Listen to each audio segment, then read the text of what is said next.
Hello, Jeff Sawyer of J&S Solutions here.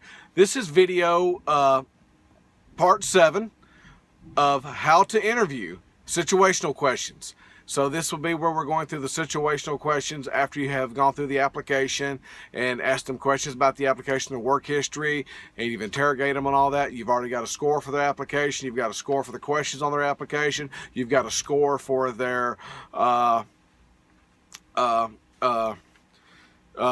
work history part of their application. You're good to go. Now you're going on to the situational questions. This is also a scored section. You want to ask about anywhere between 8 to 12 questions depending on the position and what you feel you need, and you want to pick and choose between all these different topics that I'm coming up with these videos on. You don't want to just go through all of one. You know, you may have 4 or 5 that are on decision making. You may have 3 or 4 that are on initiative. You may have a couple on team playing. You want to go through and just get you a good list together. There's going to be quite a few videos covering all of these. So let's go ahead and get started with this one. And this one is decision making. These are all questions you can ask to help you get a better understanding of what their decision making process is. Now, when you're asking these questions, don't be afraid to go, tell me more, and what else? Ask those questions. Dig a little deeper into some of their answers. Don't just trust what they're saying is what it is.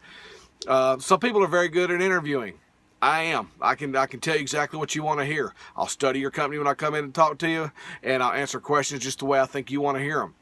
And that's good interviewing skills, okay? Some people have got them, some people don't. But the people who have got them, you've got to dig deep to really find out their personality to see if this personality is a fit for the job you're hiring for. If you don't get the right personality for the job you're hiring for, you will raise your turnover rate. The whole goal of this is to lower your turnover rate and make your job and your life a whole lot easier and your company flow a whole lot smoother. So let's get into these questions, shall we? Discuss an important decision you have made regarding a task or project at work. What factors influence you in your decision? Everyone has made some poor decisions and has done something that just didn't turn out right. Has this happened to you? What happened? And if they say no, they're lying. Every one of us has had problems that have happened. Not every decision is 100% right. Hopefully if you're good in life, you're at probably the 90 to 95% range, but everybody's got decisions they made that you learn from. It's called learning decisions, okay? Give an example of a time in which you had to be relatively quick in coming up with a decision. Give an example of a time in which you had to keep from speaking or not finish a task because you did not have enough information to come up with a good decision. Give an example of a time when there was a decision to be made that the procedures were not in place. Excuse me. Give an example of a time when there was a decision to be made and procedures were not in place. Give an example of a time when you have been relatively quick to coming to a decision. Give me an example of a time when you have had to keep from speaking or making decisions because you did not have enough information. How did you go about deciding what strategy to employ when dealing with a difficult customer? That's decision making. How did you go about developing information to make a decision? Give an example. How did you involve your manager or others in to help you make your decision? Have you gone about making important decisions? How have you gone about making important decisions? How quickly do you make decisions? Give me an example. In a current job task, what steps do you go through to ensure your decisions are correct and effective? Tell me about a time when you had to defend a decision you made, even though your important people were opposed to your decision. That happens sometimes in leadership positions. What kind of decisions do you really make rapidly? What kind takes more time? Give me some examples. What kinds of problems have you had coordinating technical projects? How did you solve them? What was your most difficult decision in the last 6 months?